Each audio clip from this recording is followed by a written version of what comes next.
Hello. Good evening, everyone. I think we should get started probably sooner rather than later. We're already a little bit delayed due to some of the construction we have at med school. Um, Let me start by introducing myself. My name is Ben Kelmendi. I am an associate research scientist here in the Department of Psychiatry, and this evening, I have the honor and the privilege to introduce my friend and colleague, Dr. Joe Tafur. Dr. Tafur completed his residency in family medicine at UCLA and a 2-year postdoctoral fellowship at UCSD. After his postdoctoral fellowship, Joe decided to explore the healing potential of plant medicine. He spent the next 6 years learning and training in the traditional Amazonian plant medicine. During his training, he co-founded a healing center in Peru called Neo Rao Centro Espiritual. In his recently published book, The Fellowship of the River, a medical doctor's exploration into traditional Amazonian plant medicine, Dr. Tafur shares his unique experiences and theories from his work with plant medicine on how healing occurs on biological, emotional, and spiritual levels. And he has graciously and generously offered to gift 25 books, which are next to the food. With his fascinating account of his personal journey and his depiction of healing experiences with plant medicine through the eyes of a conservatively trained medical doctor, Dr. Tafur will attempt to bridge the seemingly incompatible world of traditional Amazonian plant medicine and Western medical practices. His topic this evening deals with the healing potential of ayahuasca. Dr. Tafur will discuss his theory of how emotional trauma can be seen as contributing to underlying physiological dysfunction and maladaptive epigenetic imprinting in therapies, and how they may bring deep emotional healing through effects on the psychoneuroendocrine immunological network, which Dr. Tafur theorizes is the physiological manifestation of the emotional body. Without any further ado, please help me welcome Dr. Joe Tafur.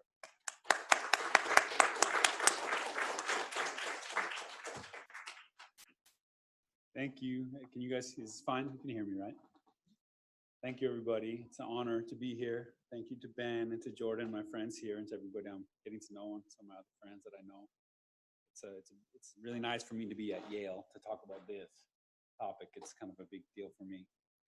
So this is my talk, talking about basically, ultimately, I'm here promoting my book and sharing my book with you guys. One of my goals is to infiltrate the medical schools of the world with this book and some of the ideas, because it's really about, it's about emotional and spiritual healing from a medical perspective.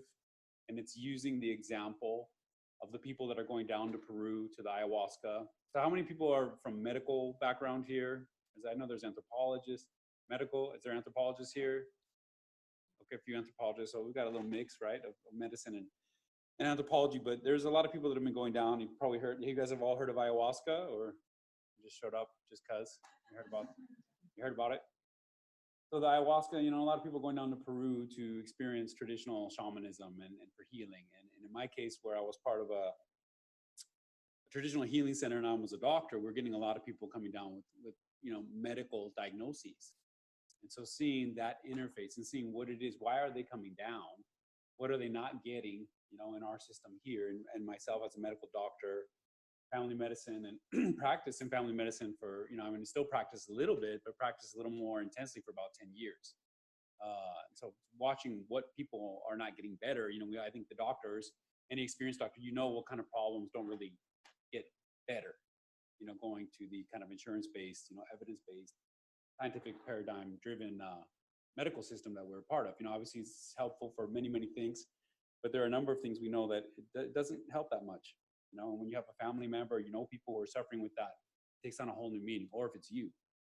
So people go down there, and some of them have these kind of, these rapid transformations, or at least very significant healings. And so it's kind of a study of what it looks like when somebody goes outside of their cultural paradigm and embraces a different kind of a healing paradigm that also embraces, like I said, the emotional and the spiritual dimensions of this person. and the medical impact of doing that. So the ideas of the book are trying to spell out kind of a perspective on, like I said, the intersection of biology, emotion, and spirituality, not limited to ayahuasca shamanism, but hopefully to a much broader topic of what I would call spiritual healing. So just under the kind of the lens of my experience there. So as you mentioned, you know, I in family medicine, I did research fellowship at UCSD Department of Psychiatry in a lab focused on psychoneuroimmunology under Dr. Paul Mills, and then I ran a healing center and knew it out. And now I'm a consultant. I'm no longer a business partner, but I also went through the training, you know, to become my Ayahuasca shaman. I went through the traditional training there, and you know, I run my own ceremonies, and so I'm looking at it from both perspectives and working down there in a very intense, like ayahuasca ceremonial environment. So that's just some people at our center. We've had medical students come, and these are naturopathic medical students in 2013 coming down there, and just some of the group in front of the ceremonial. So then another reason I'm here is because Ben is part of a project that we're developing with Modern Spirit as a nonprofit I started, which is geared towards demonstrating the value of spiritual healing in modern healthcare. And one of the little phrases that I throw around is like, spiritual healing is spiritual practice is spiritual healing. That's just kind of a thought. Like, why are people doing spiritual practice? What is the nature of spiritual practice in human society? And in fact, it seems to be, you know, for spiritual well-being. That's why people are doing this. And when there are spiritual practices that distract people from spiritual well-being, you know, it should be a concern of ours. And when we think about the role of spirituality in health, you know, this is something that we kind of consider. And we got a website, and we've got an epigenetics project that I'm going to try to lay out some of the background of why I think it's important to look at epigenetics in this kind of healing. And it's all there. So I'm going to start, like, I'm in Arizona. I live in Arizona, and part of the reason I'm from there. I grew up there. And my family's from Colombia. My parents are from Colombia, South America, but I'm from Arizona. And I have a friend, he's a medicine man, Navajo, Daryl Slim. And Daryl, so we have a lot of conversations, you know, and he doesn't I don't know, he doesn't read that. He's not a big reader, but his son is reading the book to him. And his dad's like, this guy talks, he sounds like you, Dad. He sounds like you. Daryl's always telling me. So Daryl and I always have these exchanges, you know, about what is it that we're trying to get at. And one thing that Daryl always says, he just repeats it over and over again. He's like, you know, the spirit is first, actually. The spirit is first, and then the feeling is inspired by the spirit. And then the thought is a reflection on that, you know, and then the action we choose from there. So he's really focused on that actually to get at, and you know, one of the things is the way he brings this up, and this is a lot of spiritual thought, and people talk about things like this, is that, you know, really it's only through the present moment that you have the opportunity to experience something like joy. Like, to actually be happy about what's happening in your life at this moment is only like right now where you can access that, where you can feel that. He's like, and so people, instead of going into that feeling and accessing, like, he's in his mind, you know, a higher consciousness, that where you're going to experience the unity and whatnot. It's like they try to figure it out. It says they spend all their time in their head thinking, oh, if I just think this thought and I figure out that thought and then one more thought and then this thought, then I'll finally understand and then I'll have it. But he's like, actually, you're 24 thoughts away from the place where you actually will access it, you know? And so that's kind of important, just to hear that perspective from me, and I'll try to explain why as we go through the process. This is the healing center in the Amazon, Niuerao Centro Espiritual. So it's at the edge of a national forest in the Amazon rainforest in Peru that extends like as far as the eye can see. So it's still, the Amazon is under threat for sure, and people should be concerned about the Amazon. And unfortunately, there's still a gigantic Amazon still there, and there's people that still live there, and there's cultures that are still practicing things that they learned from there. And Niuerao is one of those places that's trying to carry that tradition. And I say, you know, there's a guy, Malidoma Some is a shaman he's a healer from Burkina Faso, and he's also a double PhD. He's got some very interesting books, big thinker. And he's always saying, he's here in the United States, he says, we know the Western person, what is all this illness, this mental illness of the Western person? He says, well, it's really three components that people need to reconnect to be healthy. That is, it's only natural for the human. They need access to nature. They need access to community. Like, it's community where a lot of their role and their purpose in life kind of gets driven, and then some kind of mystical access, some kind of access to that. Like I say, you know, what is mystical access? What is this spiritual thing? You know, here we are at Yale, which I was telling, you know, Jordan earlier today. It's like, well, this, you know, spiritual discussion was very common, I think, at the foundation of this university. And then we've gone in this other direction, you know, for a long time, for a lot of good reasons, you know, and trying to be reasonable. But still, there are a lot of things that we experience that exist beyond the comprehension of our minds. And the denial of that experience, the denial of our subjective experience, and the denial of our experience of things that we, you know, that we can't necessarily completely understand, does not serve us. You know, in fact, it causes a lot of dissonance within the individual.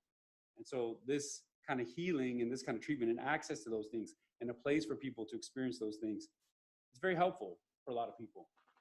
This is ayahuasca tea being cooked down in the Amazon, just outside in a big pot. So ayahuasca, you guys are probably familiar, but is generally, at least in Peru, there's different ways to make it. In Peru, I work with Shipibos. Shipibo is one of the native cultures there in the Peruvian Upper Amazon. They use ayahuasca vine and then chacruna leaves. That's the typical mix. So ayahuasca vine is this vine that has the MAO inhibitor, the monoamine oxidase inhibitor, and then the chacruna has the DMT. You know, and the mix provides this ayahuasca experience, which turns out to be a lot more profound than just a DMT experience. But again, the reductionist mind just, oh, that's just DMT. We just smoke DMT. What's the difference? You know, why the ceremony? Why the vine? Whereas all the traditional cultures in every part of the Amazon, Colombia, Peru, Brazil, they all refer to the vine as the main component of the tea. So you have, you know, ayahuasca is the ayahuasca vine. Yahe is the yahe vine. Capi, that's the capi vine. And the chacruna, with the DMT, the vision, so to speak, you know, that's considered just the ally, the assistant. But the real healing and the real medicine comes through the vine, which is constantly being ignored by this kind of reductionist perspective on DMT. So that's ayahuasca, Shipibo shamanism. That's Ricardo Maningo. That's my teacher. He's a Shipibo ayahuasquero, master healer that runs that place. And these are just Shipibo designs, like I'm showing you. This is kind of the art from the culture that's inspired from the ayahuasca visions, that's believed to be the visual manifestation of the energies of the medicine. So it's a big part of the artwork there. So then I have my book that I'm promoting here, The Fellowship of the River, Medical Doctors' Exploration of Traditional Amazonian Plant Medicine, with the foreword by Gabor Mate. You know, Gabor Mate is a big speaker, author, promoting a lot of discussion around emotional health, around stress and illness, and then he's also somebody talking about the value of ayahuasca healing, including being part of one of the original research projects that happened in Canada around addiction. And so he describes, and I think Ben already read this, but this is what he describes the book as like it's a history of shamanic self-discovery. It's about me going from medical school, getting depressed in medical school, having a hard time. My dad's a psychiatrist, trying a little bit of antidepressants because I'm really struggling and I don't know what to do. And then being around, like you guys are at this meeting, I could just happen to have a friend. There wasn't so many people showing up at the meeting when I was in medical school, but my friend was a researcher who was on the pathway to doing research with Psilocybin. Rael Kahn, he's an MD PhD, and he went to Franz Wollenweider's lab in Switzerland and spent his PhD time there. And Rael was teaching me as I was going through medical school about all this crossover between the biochemistry of the antidepressants and the serotonin kind of system and the psychedelics. And like I mentioned in the book, when I was taking Celexa, citalopram, you know, I'm just kind of a sensitive person. I felt like, well, you know, it's helping me. It's definitely helping me. But I feel a little bit like I'm on drugs. And I also feel a little bit like, I feel like in my jaw a little bit, you know, like, oh, am I on, like, I've tried ecstasy before. It kind of feels like that. Or like even psilocybin mushrooms, I had tried that before, you know. That's what somebody finally revealed to me that I put there, like, how could you just say you did psilocybin and ecstasy? And yeah, like, well, the book's about ayahuasca. I don't know. And then I realized, oh my God, I didn't even. My mom was to see it. It was so silly. So I'm just saying, a lot of people have tried this stuff, right? And I tried it, and I felt a little bit like that. And so then I just said, wow, you know, here I am doing this. I don't really want to be taking antidepressants. I see how it's kind of helping me. I'm from Arizona. I'd rather do something a little more natural, you know. And so then I had the opportunity to come off that and go into peyote ceremony. And peyote ceremony was like such a dramatic shift in my mental health, like from where I was, that I was like shocked that this was the first that I had ever come across this kind of thing. It was so healing to me. And so then that, you know, through, and I get into it in the book, like just my family's history from Colombia and all that stuff, I knew about ayahuasca. And I was curious. I'm like, wow, this is what peyote's like. I wonder what ayahuasca is like. So I went down there and I had some big experiences, and then I got very involved. So then as I go in the book, eventually I start talking about, oh, we built a center, and I talk about we bring some people down, and this guy was a PTSD vet from Vietnam, and try to look at it from a medical perspective a little bit and share his experience. And then I start talking about these other cases, and then this case, and that case, and this case, picking cases, you know, like cherry picking cases. Obviously, not all of them did great. A lot of them did very well. I'm trying to pick some big cases. It's anecdotal. So people say, oh, it's anecdotal, you know, it's no good, worthless. Like, we can't talk about it, you know, because it's anecdotal. And it's like, wow. So the only thing we can talk about is stuff that's like made it through the system, you know, the current leader of the system, Donald Trump, et cetera, et cetera. Like, you can see how we might have to like think outside the box a little bit, that it's going to be worth your while, especially, for example, if you have PTSD from Vietnam and it's been 4 decades, you know, that you're waiting to feel better. And like he says, he's seeing the kids, the young guys come back from Iraq and Afghanistan, and they go to the group therapy meeting and they're staring at him. They're like, am I going to be here for the next 40 years? You know, that's what they're thinking. So this idea of this hope around psychedelic medicine and PTSD and a few other things, and at least what it can tell us, these anecdotes, what they might implicate or what they might suggest. And then it's a scientific meditation trying to explore the way topics like psychedelic clinical medical research feed into this, like what we can learn about what's going on in Peru, what psychoneuroimmunology can teach us about what's going on with shamanic healing and spiritual healing and emotional healing, and what epigenetics, you know, this new field of epigenetics, exciting field in biology, and how that relates to all this. So the cases that I present in the book, some of them, or most of them, in fact, PTSD, like I mentioned, an unexplainable chronic cough, idiopathic chronic cough, a woman that's had chronic cough. He's been to all the doctors, spent all the money, CAT scans, pulmonary function testing, pulmonology consult, this consult, that consult. No one can help her, and she's still coughing. You know, you can tell her it's all in your head. Oh, you have some psychosomatic problem. You know, you can explain that away and feel very good about yourself and very smart, you know, that you pinpointed that and brought that to her attention. The problem is she still has this cough, you know, and she's a pretty nice, decent person. She's still struggling with this cough. She doesn't feel better. So then Crohn's disease, you know, inflammatory bowel disease. So a case, I'm going to get into that case. Psoriasis, not, you know, not every case, but it's like this particular psoriasis case, pretty severe symptoms, and had a real big turnaround with his traditional animal zoning plant medicine.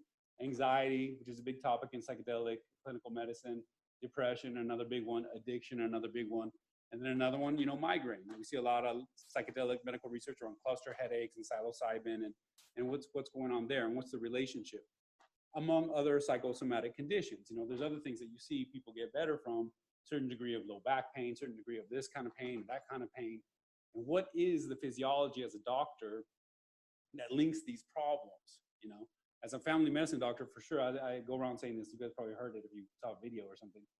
But, you know, I send them to the psychiatrist, they go to the pulmonologist, they go to gastroenterology, they go to dermatology, they go back to psychiatry, they go to neurology for their migraines, right? That's what's going to happen. I mean, if I'm there, that's probably what I'm going to do in my little rapid visit. And so they're going to completely different fields, and then the fields that don't, you know, oh, that's yours, oh, that's yours, you know. And so it's tough, and I know that everyone's trying, but we're struggling with these problems. You know, we're struggling with our current approach to these problems. They're kind of like known difficult problem. You know, if you know somebody with migraines, you know, they're not like, it's not just like cured because they went to the doctor, etc. And so what is the link? And so then that's what I go through is the personal story, back to the anecdote. What is the personal story where I had the opportunity to live with these people while they go through their treatment? You know, so it wasn't like, oh, we're just an hour and a half hour or whatever it is, 15 minutes. It's like we live together.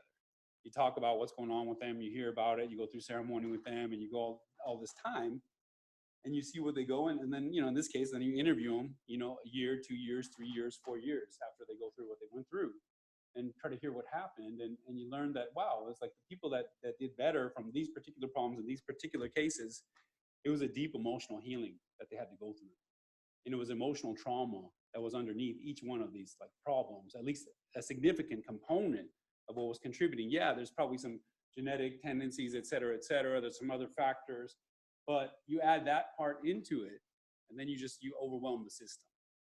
And if you can back that part out of it, if you can heal that part, if you can integrate that part, then you give the immune system and the hormonal system and the neurologic system and the emotional brain and the limbic brain like an opportunity to function in a different way. And you see some of these physical symptoms, these mind-body symptoms, physical symptoms clear up from what apparently was described as a spiritual healing, but through emotional approaches. So it's about traditional Amazonian plant medicine. So these people, in the case of this book and the people going through New Erao under Ricardo, are going through this vegetalista diet, right? So they're going, you have to take a vomitive just to initiate your time there, a plant-based vomitive, you throw up. Now you're on this purification diet. No salt, no sugar, no red meat, no dairy, no oily foods, no salty foods, no sex, no drugs, no alcohol. So it's a big cleanse. It's a very simplified diet. So just that alone is probably doing a lot for people, just to shift. Then they're added these plantas maestras, a master plant. So they're given some kind of plant that is known to have a healing property, but not psychoactive, like perhaps spiritual, perhaps pharmacological, depending on the problem. Then they're entering ayahuasca ceremonies. In this case, they have the opportunity to go to ayahuasca ceremonies 4 nights a week. They don't have to drink, but they go, and they go to receive healing song from the shamans. And that's a huge part of the treatment, you know, and it's a huge part of what people report as like a significant experience in their healing process. So just with that kind of treatment, these people with these kind of illnesses who had spent, you know, years and years, in some cases decades, suffering with these things, they had major like mental and physical improvements. So I'm saying, what are we doing with these people? I'm saying we're treating the emotional body. And one way to approach the emotional body is through a spiritual context. You know, and that's kind of what Daryl was talking about, the Navajo. It's this idea of mind and body being paired.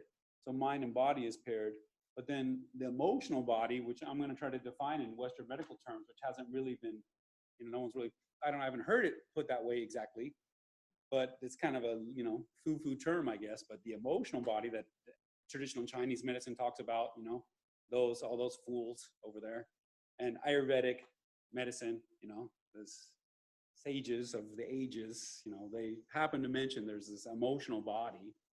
And then, you know, we have been kind of like not really addressing it too much, but this idea that you can reach this emotional body through the energy body, as they would say, that the mind body is paired and emotion is paired to energy. And energetic exchanges or emotional exchanges, do we really have a way to define and explain like the exchange of energy emotionally? You know, the way somebody over the phone can make your physiology shift just from talking to them. I guess it's the sound of their voice on your eardrums. I'm not sure exactly what the measurable, you know, material component of that is, but it's a very common experience. And we know the way that children respond to being yelled at or neglected. Similarly, we know the way they respond to being loved. And so it's this idea of like, well, we know these things occur. Like you wouldn't throw these ideas out if it was your child or if it was your brother's kid, your nephew. Hey, whoa, don't talk to him like that.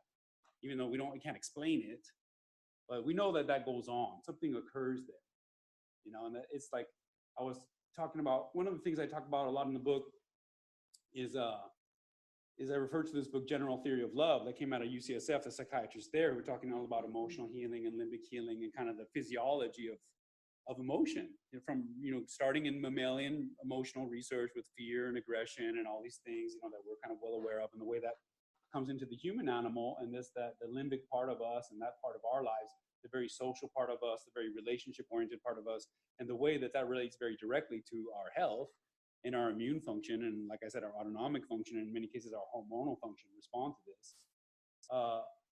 They were talking about all that stuff, and then I happened to be talking to somebody from an integrated medical center, and I was like, yeah, and that book's like 20 years old. I'm surprised the ideas didn't catch on more. She's like, well, you know, it did have that 4-letter word in it, like LOVE, you know, love. And it's like, I was like, wow, the idea that you can't talk about love like in a serious medical discussion is a profound ignorance. You know, like it's a sad tale, you know, because we know how real it is for all of us in each of our lives. And that's what's so beautiful. You don't have to go down and drink ayahuasca if you just like, that's the point of General Theory of Love. it's like, hey, psychotherapy, it's an evaluation of psychotherapy in relationship to limbic healing. They're saying really the most important component is not the type of, CBT, this psychodynamic. It's like if the person was a loving therapist, that was the key to the success of the therapy. And that's what they determined from this UCSF, kind of exhaustive research. So it's this idea that somehow through some kind of energetic approach or some immaterial approach that's difficult to describe, we can reach the emotional body, and we can help things shift in the emotional body that leads to physiologic change. That's one way in. We're being breached. We've been breached. Let them know one more time, and they're getting cut. Yeah. We're cutting the Zoom. One more time, it's cut. Just make sure to mute your microphones if you ever join by live stream.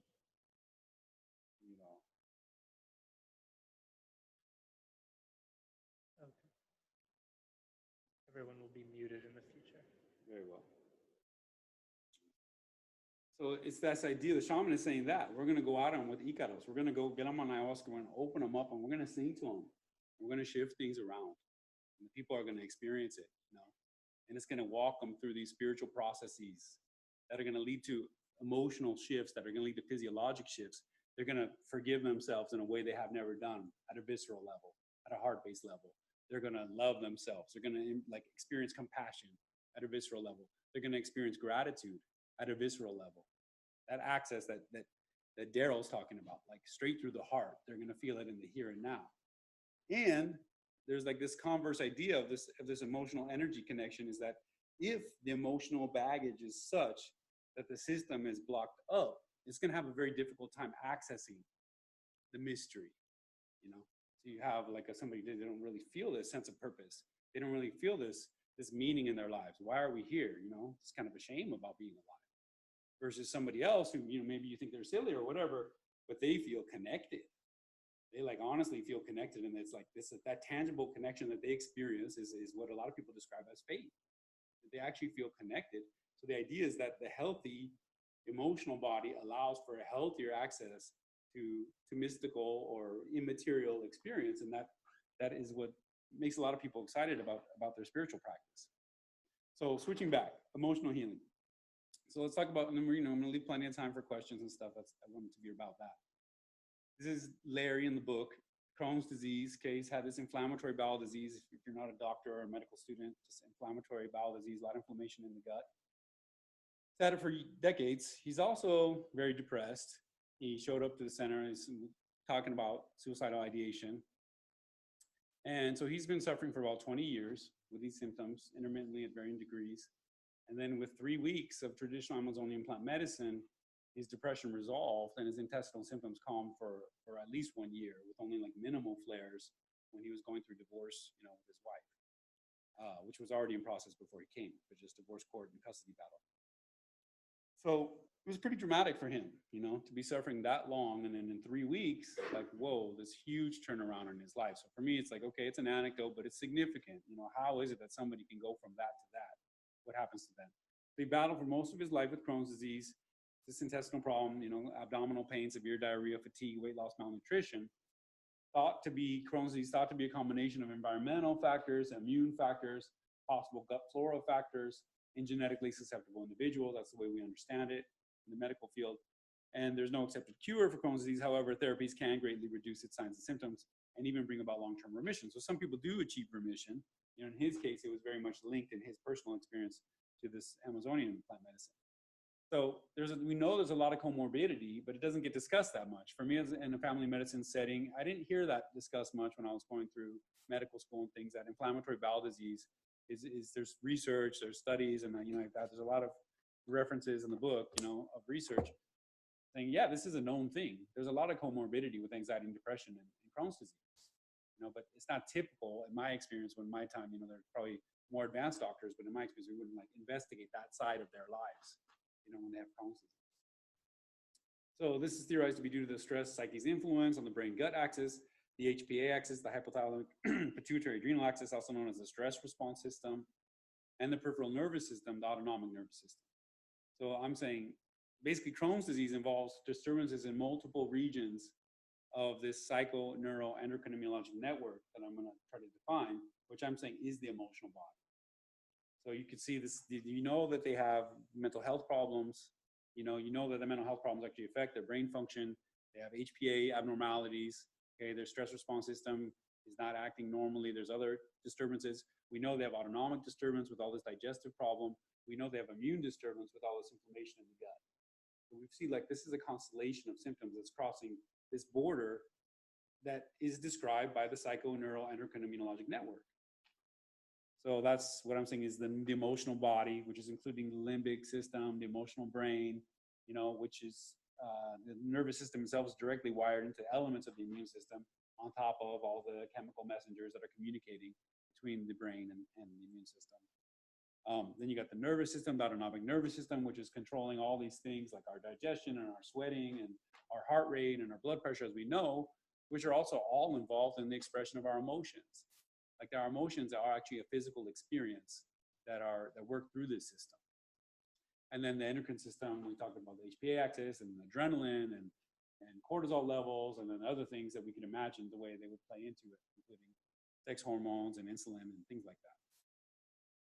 So I spent that time at the Psychoneuroimmunology lab, the PNI network. So it's PNI, Psychoneuroendocrinology, what used to be Psychoneuroimmunology, is studying the mind-body relationship, the way stress is related to illness.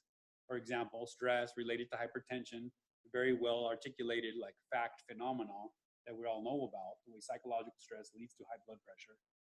The way depression leads to decreased immune function in some cases. That was a big topic when I was there. They're studying the way cytokines, generate depression, the way depression is generating immune suppression, poor wound healing in a depressed person, or even poor viral response, or even poor cancer response in some cases.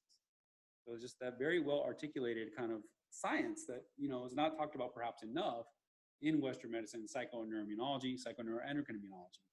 And it's interesting because this field and this network also describes, to me, the way emotional trauma interacts with the emotional body, this network. In other words, you can show how emotional trauma can cause dysfunction throughout the network and how deep emotional healing can cause relief throughout the network. There's multiple examples of that. So I'll try to get into one of them with his case. So he was struggling 20 years of treatment in North America. He's not the best patient. He has mental health problems. He's very depressed. He doesn't eat right. He eats junk. So all those things are off. But again, how do you get somebody to change their lifestyle? And I'm not saying we're going to be able to replicate this here, and how are we going to replicate this here? But it's an exploration. And for now, people can go there, and maybe one day we can find ways to incorporate some of these concepts here. But he had 20 years, and no one was really addressing this emotional side of his health. He wasn't open to doing that. No one was really addressing any kind of spiritual element. That wasn't being talked about. He was treated with prednisone on and off. He had 3 surgeries, involved bowel resection, including ostomy for a period of time while he's waiting to get reconnected. So pretty intense. He had like a fistula, I think, from the colon to the bladder. Really, really nasty Crohn's disease. Pain medication, opiates intermittently to control his pain. And he did all right. He progressed. He tried antidepressants briefly. He didn't like it. He had some anger management therapy, helpful but brief, mostly just struggling some oral marijuana to calm some of his gut symptoms.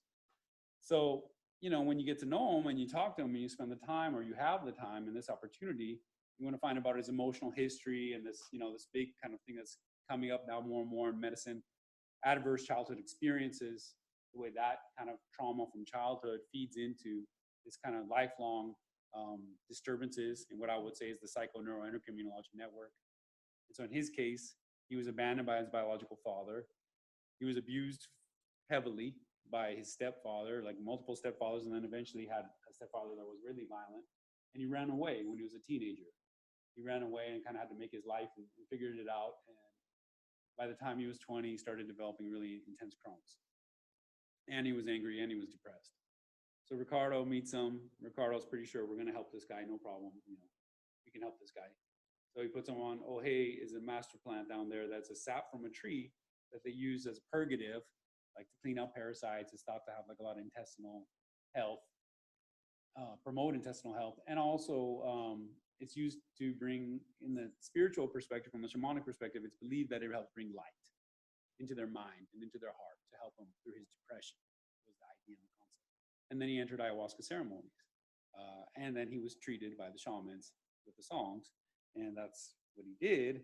And he had this mystical experience. And we have a little bit of time. I'll read just a little bit of what he talked about.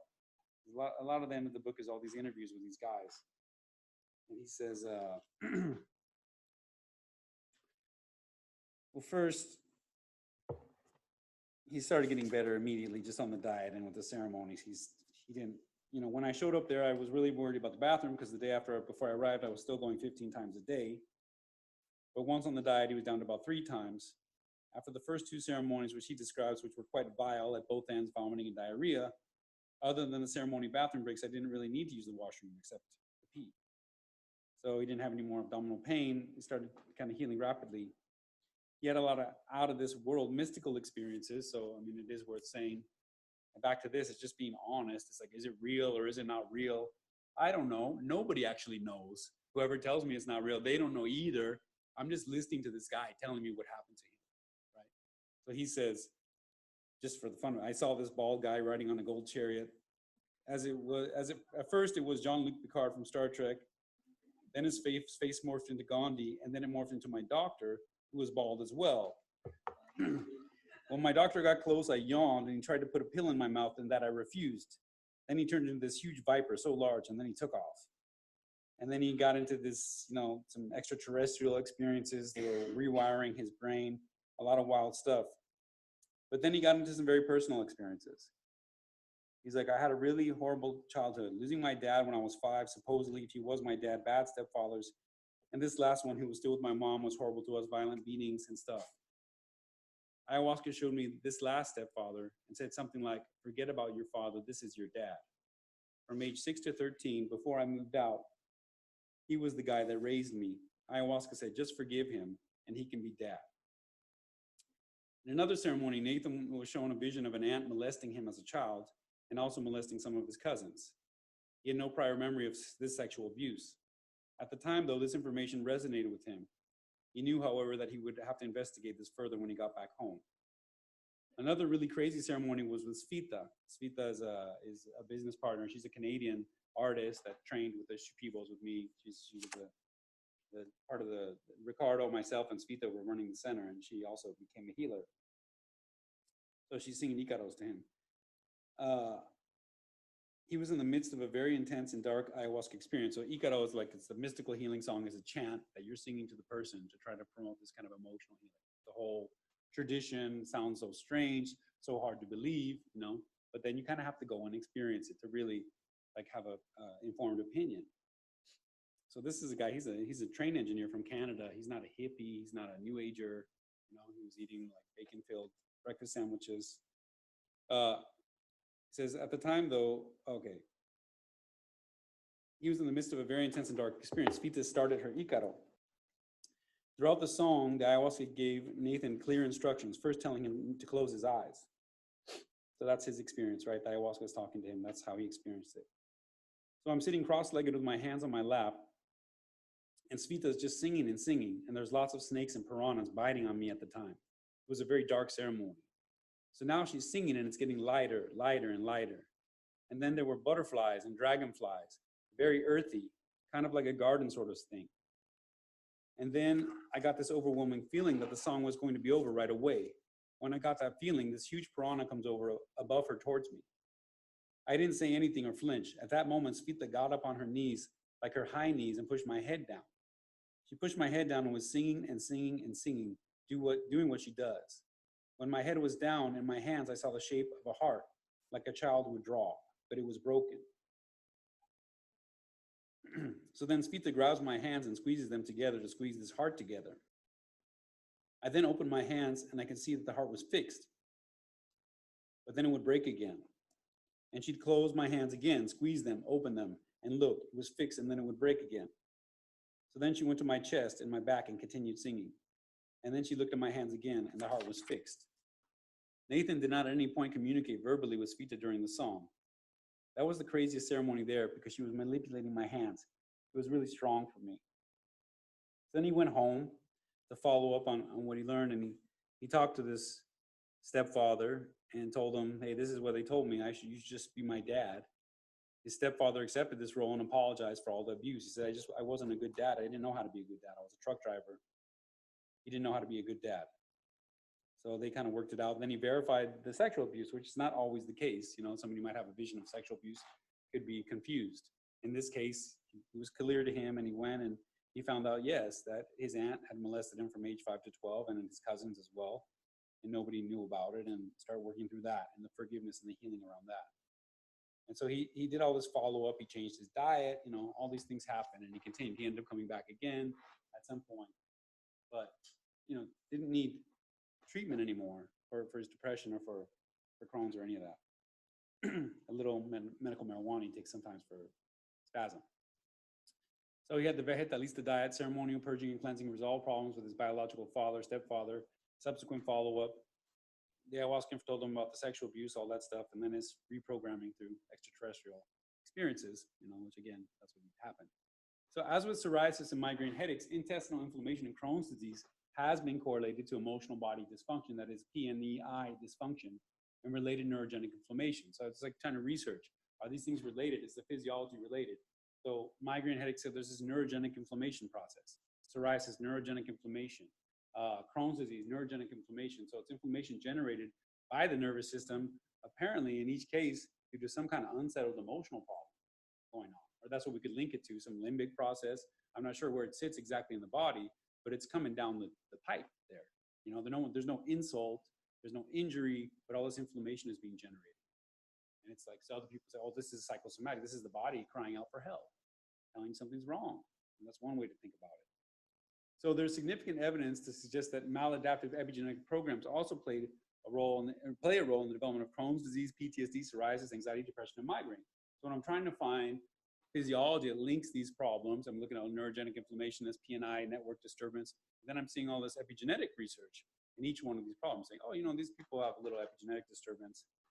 And so epigenetics, I'm going to wrap it up so we can talk, but just to touch on it, you know, is the way that that the genes can be affected, altered, their expression is altered without altering the DNA code itself through, in one example, through some kind of biochemical marking, let's say on the strand or on the proteins that wrap up the strand.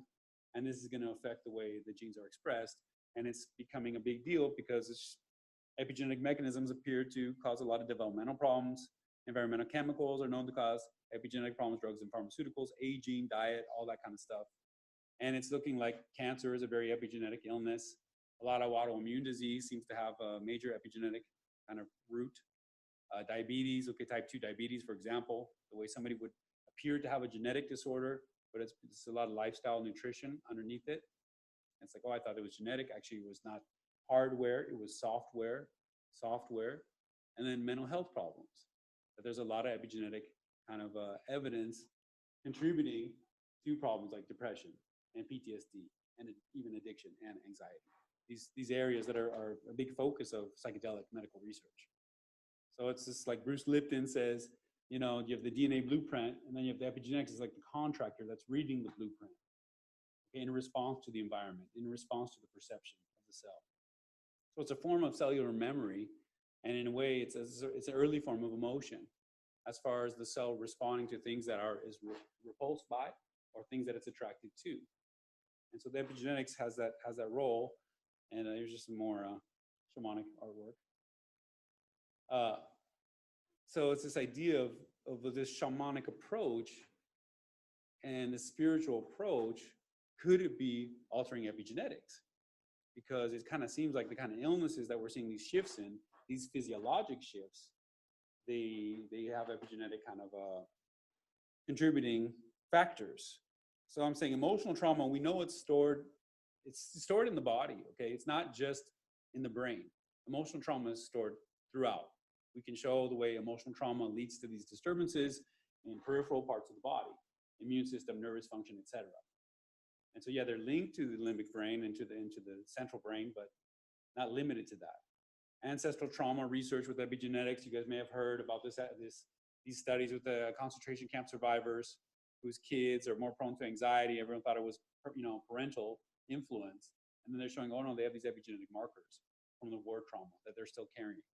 And then the mouse studies where they condition these mice to be afraid of the smell and then their kids are conditioned even with it the first time they smell it in their life. So inheritable epigenetics, and they've demonstrated that and how many generations it takes to wash some of that stuff out, which is what traditionally has been described as ancestral trauma. That would be one of the physical manifestations of such a phenomenon. The epigenome, okay, we know it responds to antidepressants. A lot of antidepressants function by altering epigenetics, like histone deacetylase stuff, and I know some of them I inhibitors. I think that's how they function. We know that parental love or the lack thereof influences epigenetics from early primate studies, from some childhood adverse kind of experience studies, that you could see the mark in some of these primate studies that they're carrying from this childhood trauma lifelong emotional problems, right? Lifelong emotional problems. The other monkey that didn't have that does not have these lifelong problems. So what is it? It's a software problem. It's a programming problem. It's a disturbance in their emotional development. Can that be reversed? It's like, well, you can show that antidepressants help. Love, at least in this parental research, kind of helps. Meditation is being shown to alter epigenetics. So we know that altered states of consciousness have that power to actually influence. So there's something about this kind of biochemistry at that level that's so sensitive, to energies, to emotional exchanges, to altered states of consciousness, and then psychotherapy. Okay, research suggests that psychotherapy, simply working with somebody like that, you're going to see physiological changes in their epigenetics. So I'm saying it probably emotional and energetic healing techniques may function this way, and it seems like the shamanic Icaros could be one of those things. This is Ricardo, and he's always talking about limpiando energías, cleaning energies. In his mind, we're just cleaning energies with the songs and with the ayahuasca. It says, like, we got to clean the energies of their traumas, of the strong experiences they've been through their strong emotional experiences that imprint and mark the body and disrupt function. So he's like, where are these? Oh, they're from our ancestors, from our families, from experiences in utero, from adolescence, from adult life, from our environment, from our relationships. All these areas which we know now are areas where epigenetics are imprinted and affect larger physiology. So that's the overview that I wanted to kind of share with you guys, and then I'm open to talk about whatever you want to talk about. Thank you.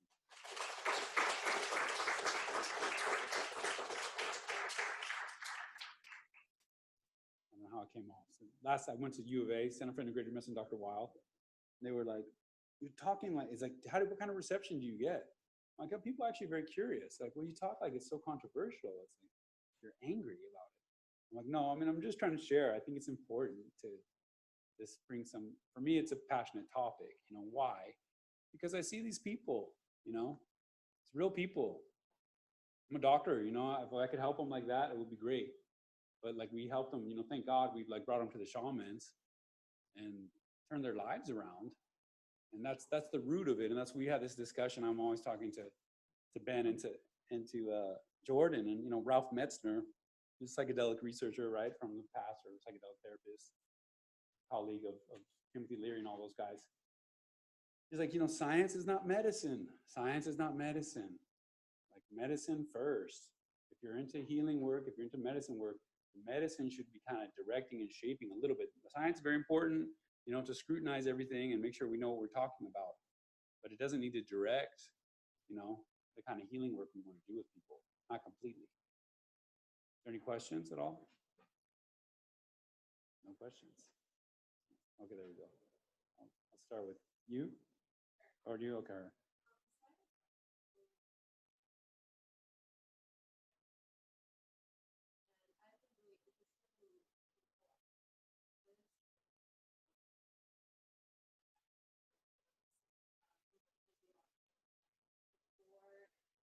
Mm-hmm.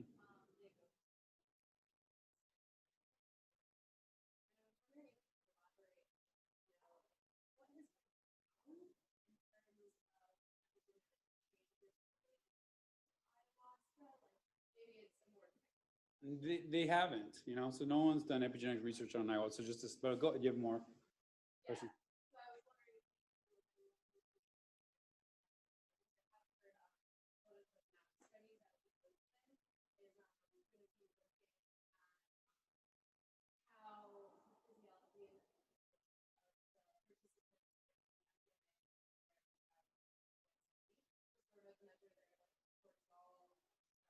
Right. Right.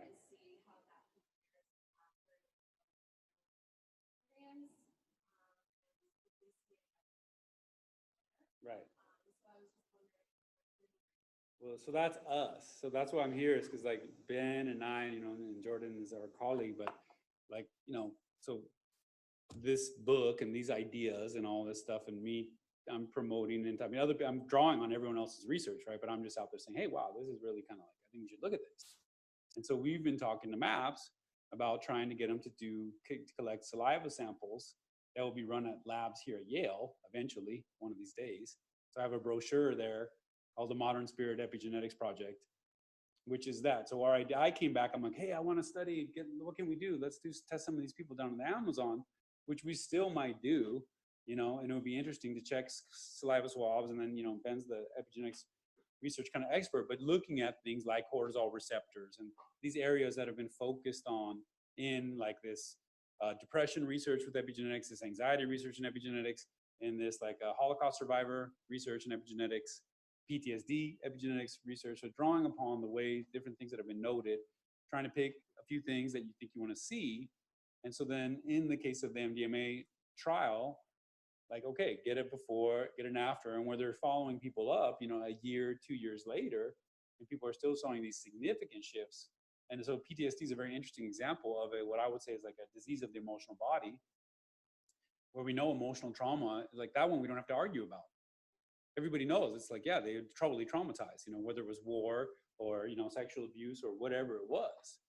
And so this person, and then we can see this PNEI, you know, psychologically, we know they have a lot of disturbance. Neurologically, we know there's all kinds of autonomic disturbance, whether it's heart rate and blood pressure and all this other kind of, you know, autonomic dysfunction in somebody who's chronically anxious and terrified. And then you see these, you know, cortisol abnormalities and adrenaline abnormalities and all that kind of stuff on the system. Yeah, well, the way, like, you know, this guy, they're gonna have a heart attack, you know, well, a Vietnam vet, for example, you know, like that would be one potential outcome on top of just the psychological disturbance. So then if you see somebody heal something like MDMA, you know, assisted psychotherapy, and they go, it's like an emotional healing, like when you kind of investigate what happened to this person, what did they experience, and they're able to let go and reprocess and reintegrate and do all that kind of stuff, then they don't have the physiologic problem anymore, right? They have their mental health is a lot better, but also they're not as disturbed physiologically. And so then what if we check those people? So that's what we're trying to do. And it's a lot of it has to do with Ben and just his position here at Yale, and then his background in epigenetics. Attack him, you know, he's going to try to fend you off, like, leave me alone, I'm overworked, you know. But that's what we're trying to do. Then ayahuasca, we were saying, there's a few centers that are willing to participate on collecting saliva swabs. It's not as tight as the MDMA study where they have all the corroborating data. So we'd like to do that, and we're working towards that. But the first step is swabs with MDMA. They've agreed to being part of the study if we get our own money. We have a little bit. Yeah, thank you. What else? Yes, Sasha.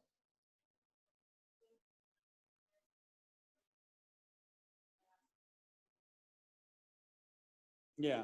Well, I mean, I think like I'm not like that interested in that, and neither are they. So we have that discussion a lot, and it's like, okay, what about, you know, MDMA and finding clinical applications for MDMA and the psychotherapy, you know, pathway? It's very effective. It's very powerful. So that's hard to argue against. You know, Psilocybin research happening here at Yale. It's going to try to do the same kind of thing and really make an impact and really help people. So that's fine. I mean, those are protocols that are based on like 30, 40 years of psychedelic psychotherapy experience and research, and then our experience with these substances as well, on top of the community experience with the substances, at least in the case of psilocybin, drawn from the Mazatec shamans in Mexico, you know, where they went down in the 60s or whatever it was, or maybe earlier, I'm not sure, 50s. And, you know, Maria Sabina, the main shaman that they took the mushrooms with and then, you know, ran with it. So that's a big issue that people are always worried about, is cultural appropriation, and, you know, where is the memory of these people? Where is the respect? Where is the gratitude for what they, you know, what we took from there, you know? And then now you got ayahuasca. And so the thing is, the Mazatec shamans are still doing their thing. And I was just at a conference in Plantas Sagradas de las Americas. We just went, and they had Mazatec shamans. They're still doing it. And maybe some of this stuff is reinvigorating their culture, you know? So in the case of ayahuasca, I mean, there's a lot of people who want to do research, and in Brazil, they're trying to come up with these paradigms. But I think the real ayahuasqueros, like, we're not really worried about that, you know, because it's just like, it's back to MDMA-assisted psychotherapy. We have this discussion a lot today. There's one thing about taking MDMA and like going to a rave or, you know, doing with your partner or whatever it is. And some people have big healing experiences. You know what? They don't get the results the study's getting. They don't get the results that the big time healers that are trained and dedicated to this. It's like dramatically different. And so it's the same for us. You know, you could do your ayahuasca and you know, who knows? Maybe if you can do it and figure it out, hey, that's yours. You know, just take care of it. But for us, like, it's a technique and a practice that's built on multi-generational experience again. You know, Western medicine wasn't invented overnight. And we're drawing upon a lot of multi-generations, like I always say, like architecture. You know, they didn't come up with this building in one lifespan. It didn't happen. So there's a lot to be learned from multi-generational wisdom, whether it's music, tradition, or writing, you know, et cetera, et cetera, et cetera. And in the case of shamanism, and every culture has ignorance, you know, there's things, that was a big topic at the recent conference in Guadalajara, was about females in shamanism, you know, that some of the tribes are not hot, they're not okay with that. But then, okay, down the Western, with Bia Labache, who's the Brazilian leader and a big time feminist, well, she's in charge of the conference, so she had a lot of female shamans go and just say whatever, you know, tell everybody how strong they are and how they're the best and how they're, and because they're moms, they actually love everybody, and the guys don't love people not like that, you know. And it was mighty. And so there's this exchange happening, you know, and it's not all bad. And in the case of ayahuasca, I don't think the peoples are, it's whether they want to do research like that or not. I mean, for me, I don't care, you know, because it's not the same. Because everyone's like, oh, well, they're going to put it in the book, and then they're going to put it in the journal, and then everyone's going to, you know, do whatever they say. It's like, well, no one's been reading anything about it for thousands of years in the Amazon, and it's going strong. You know, people are coming from all over the world. Like, I work there, all over the world. You know, from the Ivy League, from whatever, there they come, and they want to sit with Ricardo. You know, he doesn't really like to read. You know, Ricardo, we got to do sign this paper. Oh, I didn't bring my glasses. You're like, why didn't you bring your glasses? Because I don't read. You know, you're like, come on. No, he does read. He does read. I'm just saying, he's not worried about. That's not the way people learn and train in that tradition. Just like a lot of other traditions, you know, and it's a powerful thing. But you don't learn surgery just in books. You know, you have to do it. You know, that's the way it is. Yeah.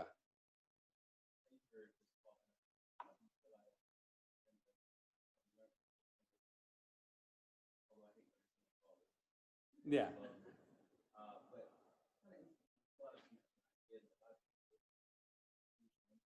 Yeah. Yeah.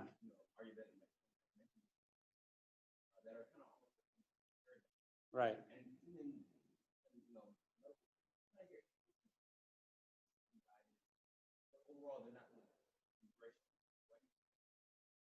Well, I think it's like a multi-level thing. I think first is like, well, we were still building the argument, you know, so that's why I'm saying, well, now with the psychedelic research stuff, it's kind of interesting because we're learning about this other stuff. And now we have the psychoneuroimmunology, like, you know, body of work, and psychoneuroendocrine body of work to refer to. There's a lot more to draw from.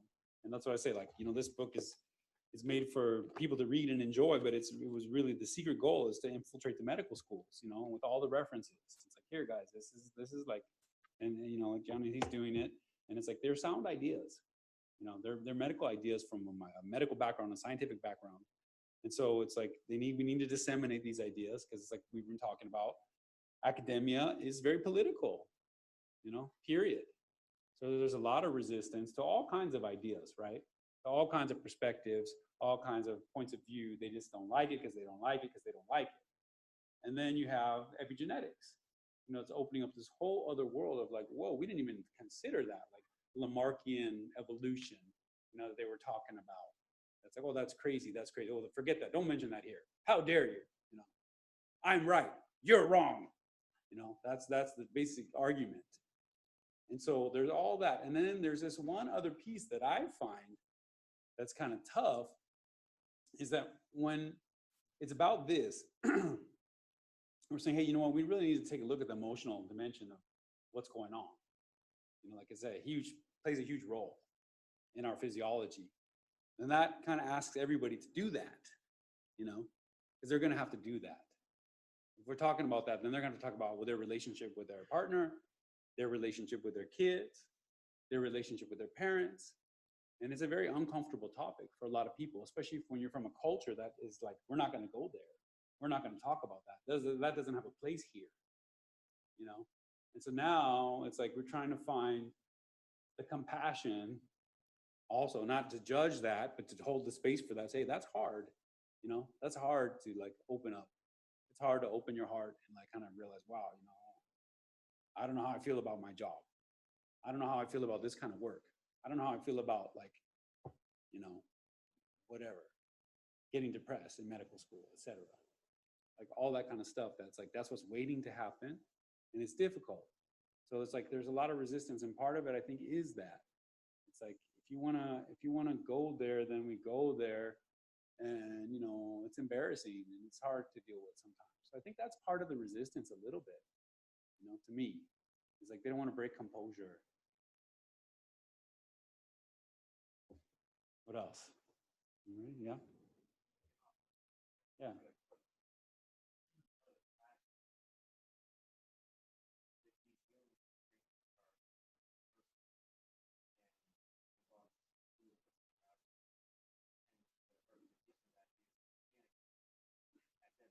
Right. Right.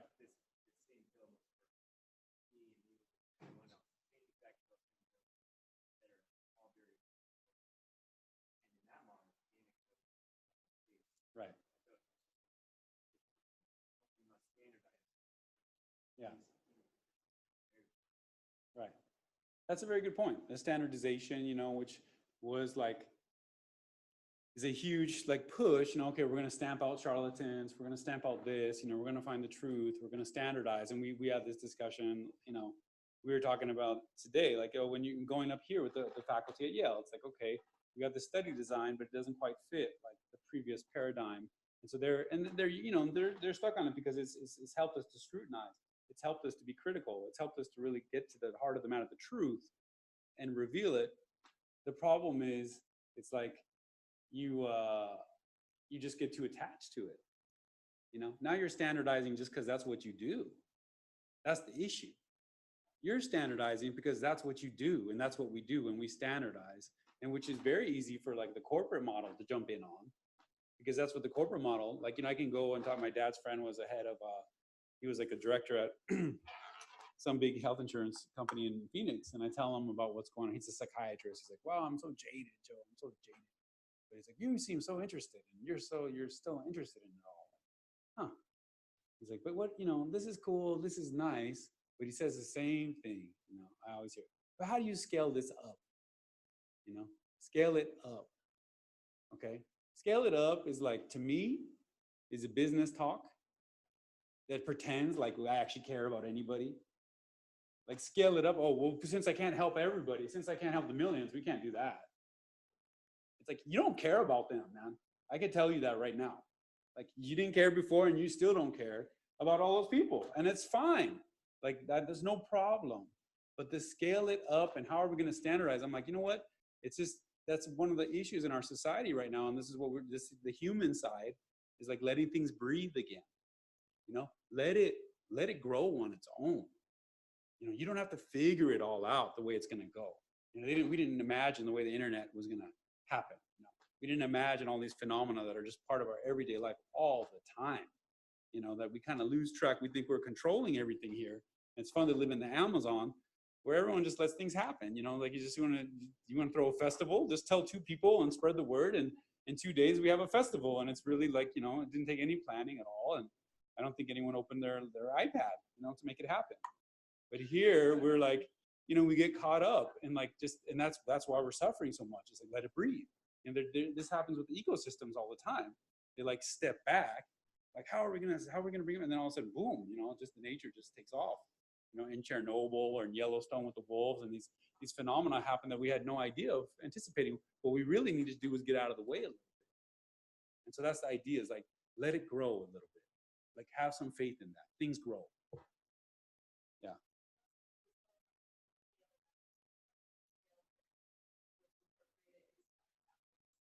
Yeah. Right. Right.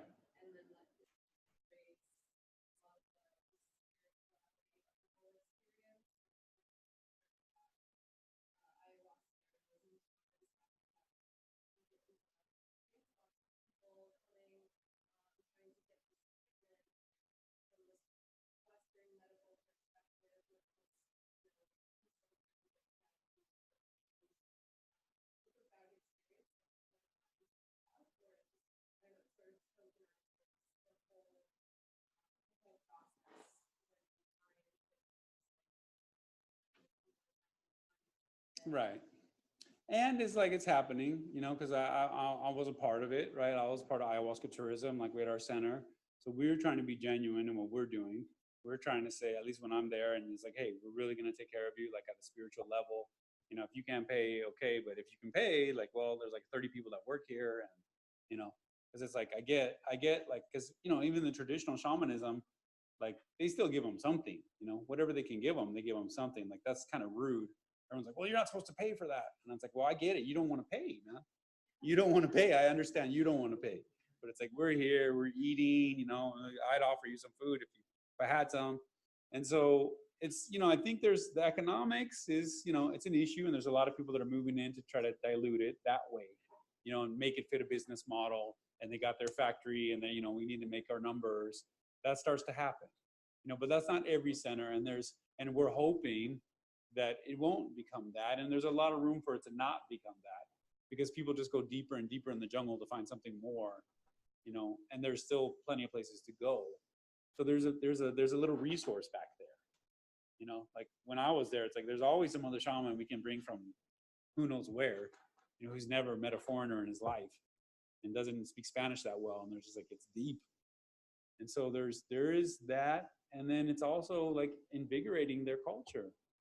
Like in my case, Ricardo Maringo, Shipibo Shaman, he's the main owner of our center. Like he was always the main owner, and now the final shares are going to him. So I'm walking away, and now he owns a big center in the, you know, one of the largest ayahuasca healing centers in the area. And he's a Shipibo, you know, and his kids, they're gonna maybe go to college now. His child has a computer, you know. It's like, is that so terrible? Like that's my side of it, you know what I'm saying? There's this two sides. And now young Shipibos are like, maybe I'm going to become a shaman. You know, maybe I don't want to listen to my dad, but maybe I'm going to listen to my dad because now there's a career. Before, it's like, why am I going to study that? You know, we're poor and we're still poor. And I'm looking at the internet and everybody has everything. Why am I going to study that? You know, and then on top of it, I don't eat this stuff. I'm not supposed to have sex. You know, it's like, it's not very exciting. So I don't know. I mean, I think this is both sides. There is that problem. There is that issue, but it's kind of like, in a way, they need each other. I don't know. There was a movie, Embrace of the Serpent. Have you guys heard of that movie? A Colombian movie that came out a little while ago. It's a really cool movie. It's a Colombian-made movie. It's Amazonian-driven. Most of the dialogue is in Amazonian indigenous language. And it's like one of the most dignified movies, probably I would say the most, about Amazonian culture. You know, where they're not showing them, they're showing them as people who have brains and are thinking and talking and saying smart things. And they come to this realization that they have to help the foreigners to save their culture, you know. And so that's this thing that's going on right now.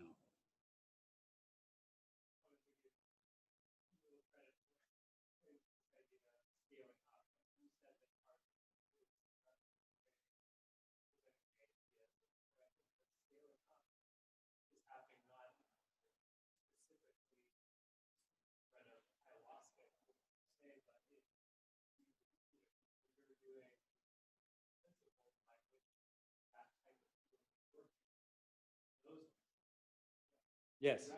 Yes.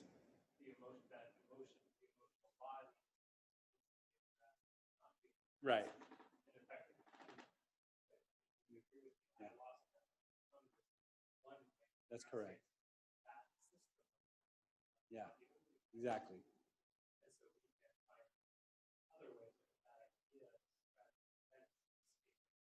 Right. Exactly. And that's culture.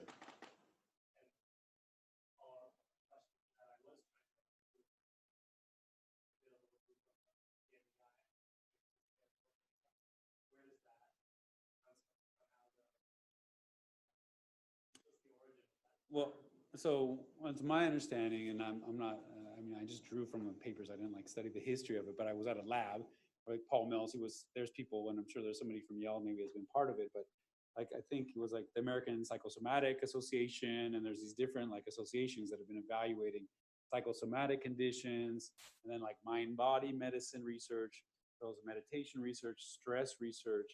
So people studying like HPA axis and cortisol stuff, you know, like that physiology was a big focus for a long time, and we've learned a lot from it.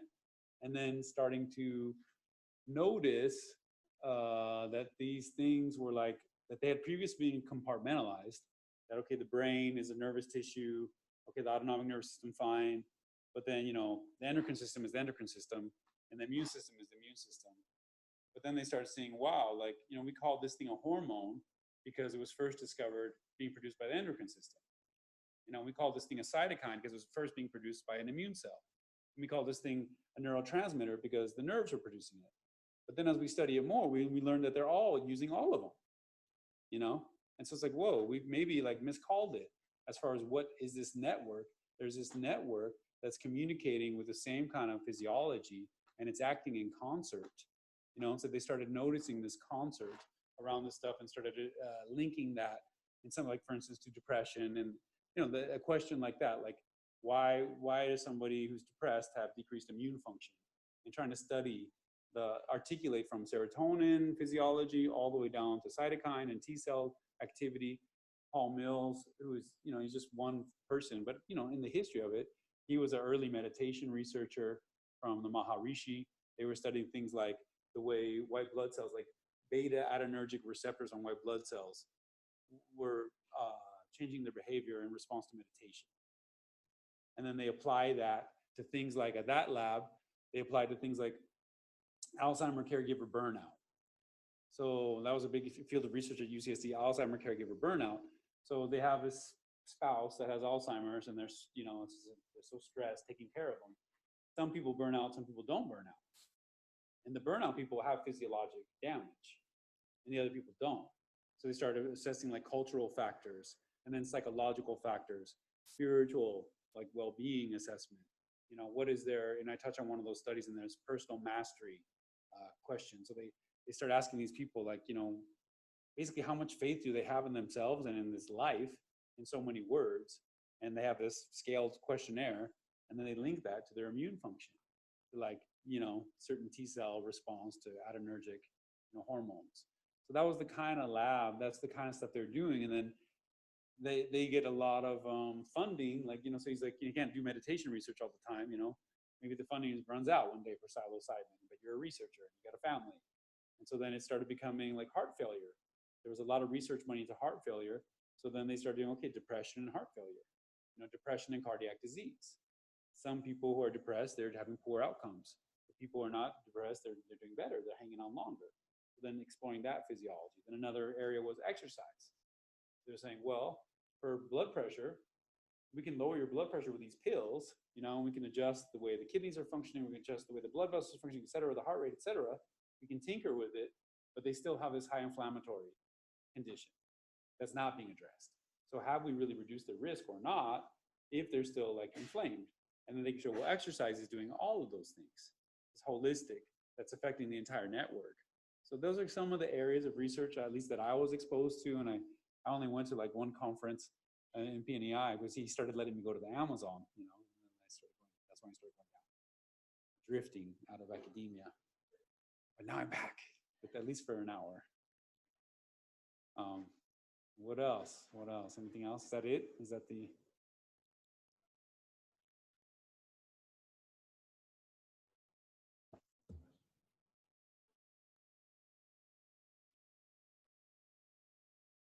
Go. Yeah, so, yeah, thank you. Read the book, you know, think about it. Thank you.